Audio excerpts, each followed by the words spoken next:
Unë besoj që do duhet ishte interesi subjekteve politike që kur besojnë që kanë kandidat më të mirë, e zgjedhja është me vota të fshehta të propozojnë. Dikët profilit lartë dhe të provojnë, të marrin simpati edhe në popull, por sidomos mesin e deputetëve të tjerë.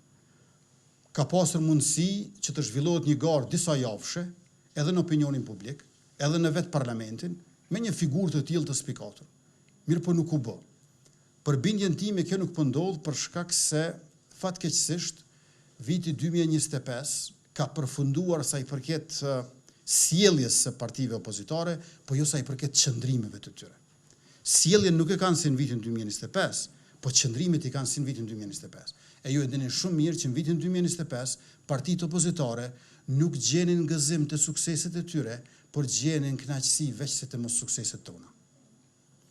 Pra, e vetmja mënyrë për t'ju kënaqur ju kanë ngelur nëse nuk ka sukses vetëvendosja. Nuk janë duke provuar më sukseset vetes tyre. Vetëm janë duke shikuar se si mund të ketë dështimet tona. Kjo tregon për një esencë negative në politikë, e cila për bindjen time përbëhet shumë më shumë nga mlefje i inati, nga një lloj idhësie, sesa nga idet, puna apo pasioni. Do të ishte interesi partisë politike që të thotë edhe unë kam një kandidat. Dhe kjo ka ndodhur edhe në të kaluarën. Ta zëm presidenti historik Ibrahim Rugova ka pasur kundër kandidat Rambujen një. Ka qenë më shumë kandidat formal. Po tash unë nuk besoj që ai ka qenë një kandidat formal, por opozita, e cila bashk i ka 43 deputet, nuk do të duhej që ta përjashton të vetën nga mundësia e suksesit. Por kjo tash më ka ndodhur, saktësisht ishte pyetja juaj. Pra ata, në imagjinatën e tyre, nuk mund të fitojnë më. Pikërisht për shkak se ti nuk beson që mund të fitosh ndonjëherë më, krejt çfarë mund të bësh është gjesh kënaqësi që s'fiton as ky tjetër. Ama kjo është esencë negative. Sikur se jeta as politika nuk shtyhet me inat.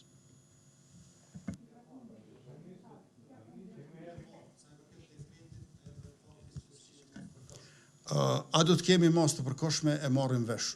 Shumë shpejt unë nuk dua që me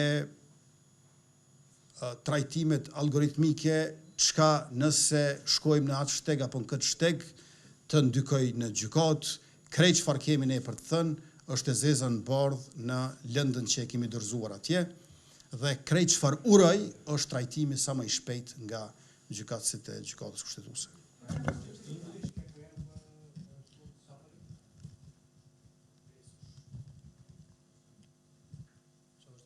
Zoti Kryeministër, Blerta Zuka prej të 7, nëse mundeni me na tregun ose me konfirmuar nëse i keni ofruar Vjosa Osmanit një post ministror ashtu siç edhe është raportuar, dhe e dyta pak më herët në deklarimin e juaj thatë se nuk i friksoheni zgjedhjeve apo rezultateve që mund vinë, pasi sipas jush mund të jetë një ndryshim shumë i vogël.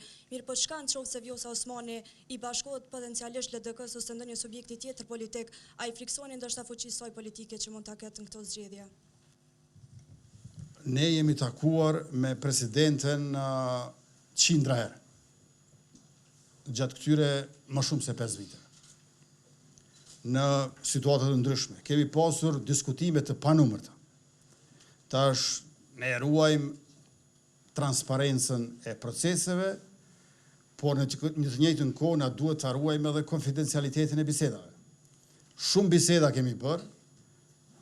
Ajo është kreu i shtetit ku unë jam kryeministër, dhe nuk është koha tash që të bëjmë diskutime publike, politike me presidentën e vendit.